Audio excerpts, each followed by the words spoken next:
Hey everyone, welcome back to The Oily Life. Today we are jumping right into making some bath bombs. So I'm just getting my baking soda weighed out here for all of my dry ingredients. Now with my bath bombs, the recipe is a little different than probably a lot of people use. I use some ingredients that probably aren't considered standard for bath bombs.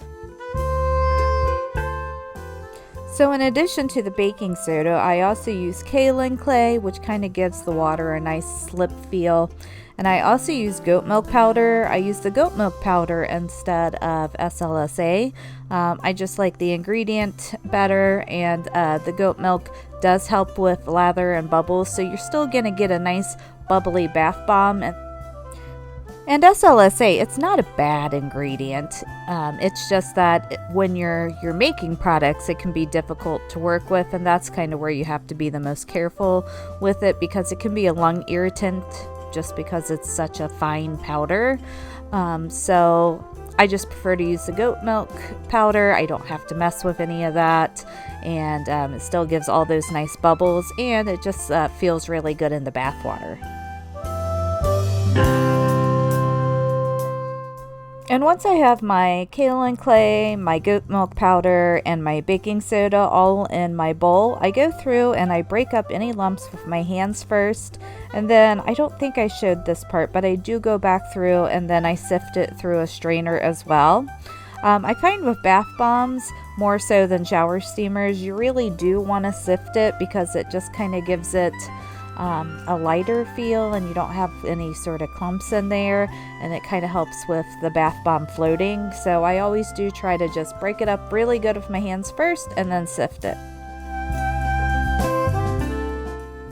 And then in my little cup here, I have some blue and yellow lakes from Nurture Soap. This is my first time using lakes, and I do really like how the color turned out. And I mixed them in with just a little bit of glycerin. Nurture Soap had suggested that on their website, so I thought I'd give it a try. And then I added my hemp seed oil on top of that, and then just kind of stirring it all together and dumping it in. The hemp seed oil didn't really mix in with the glycerin very well, so I don't know if I would do that again. I was just trying to save containers and steps, but you know, it is what it is. So I used about 1/8 of a teaspoon of yellow, and then probably 1/8 of a teaspoon and just a little bit more of the blue, and the color came out as a really nice, pretty kind of emeraldy green, which I was really happy with. I've only used micas in bath bombs before, so I really wasn't sure how all of this mixing and stuff was going to turn out, but it was pretty easy. I do need to work on mixing it a little better. I had some little parts that weren't mixed in as well as others, but it was my first time using it, so I'm not going to, be mad at myself over that. Just note for next time that I do need to spend a little bit more time blending it together.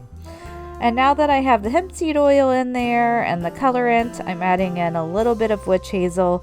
I really like witch hazels in bath bombs over water. I think it helps with keeping it from activating.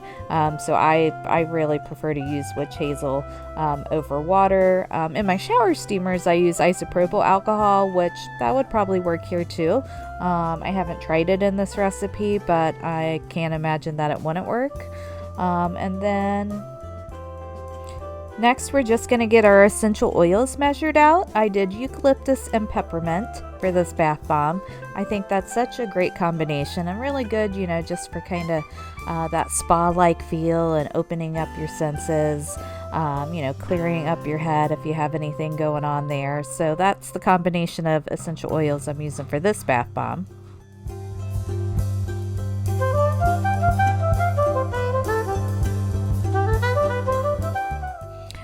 And then once I get everything measured out, I'm just going to add the essential oil mixture along with my polysorbate 80 into my bath bomb base that I have over on the side.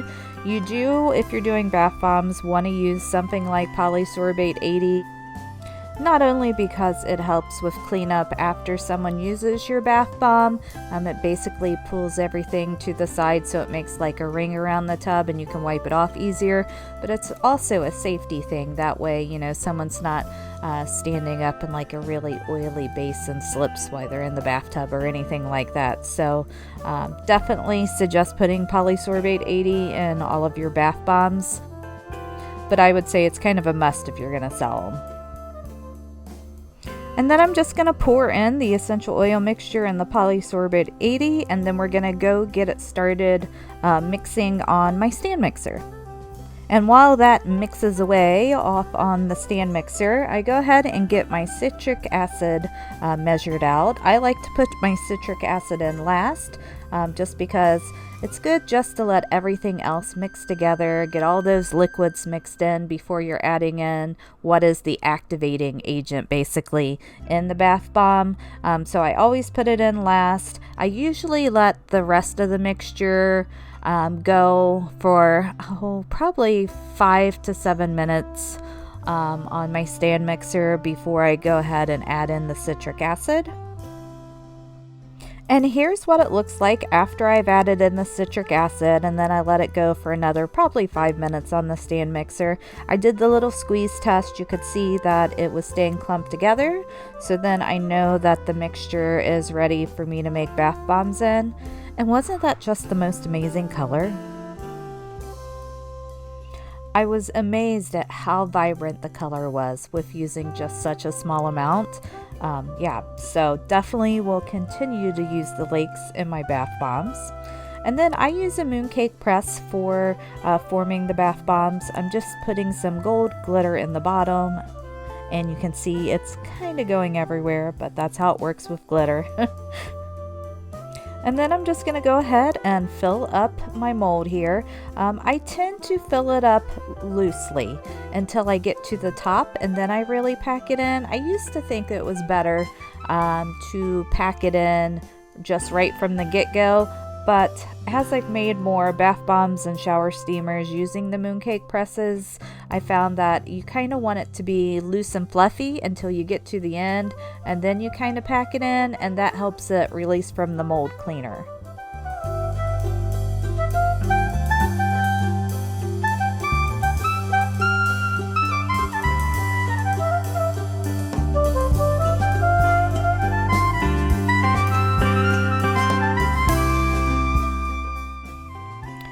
And then once you have it filled and packed in there how you want it, you basically just turn it over, use the plunger. I would suggest putting it on parchment paper or something like that. I've done them directly on my pan or on aluminum foil before and they stuck. So I would put them on parchment paper. That's what's worked best for me. So you just push the plunger down and gently lift up, and you have a super cute bath bomb. And I really would like someday to have like a bath bomb press, but the bath bombs and the shower steamers kind of have to earn their keep first before I make that sort of investment in my business. Right now, I get orders for my bath bombs and my shower steamers, probably more shower steamers than bath bombs, quite honestly. But I don't feel like it's at a volume yet that would justify me spending the money on a bath bomb press. In the future, hopefully that will be the case, but for right now, I'm going to stick with the mooncake press until I really feel like I can justify it for my business to upgrade to something like a bath bomb press. And that's really all there is to it. This recipe makes 5 good-sized bath bombs. Once they're dried and all of that, they're around 4-ish ounces. So good-sized bath bomb, at least in my opinion. It's not one of the jumbo gigantic ones, but great size for a single bath use. And then I like to let them dry for about 48 hours before I end up packaging them in the shrink wrap, just so they really have time to set up before I'm moving them around very much.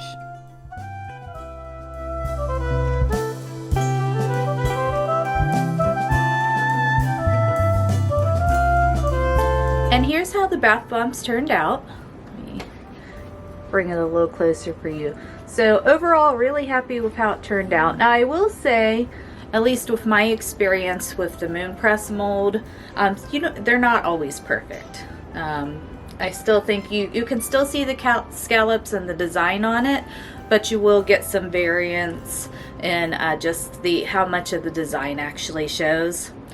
At least I haven't found any way around that with the mooncake press, but for now, that's what I have, and I think it's a good starter way to make bath bombs. So really happy with how the color turned out too. This was my first time using the Lakes from Nurture soap, and they were great. It's like you use like 1/8 of a teaspoon, at least that's what I use, and the color came out really nice and vibrant. There is a couple little places where I didn't get it mixed in as well, but that's on me. Like I said, this was the first time I used those, so I'm sure as I use it more, I'll get the hang of blending it better. But I'll have those linked down below. Was very happy with how they turned out. I wasn't sure how it was gonna be mixing my own colors, but it wasn't hard.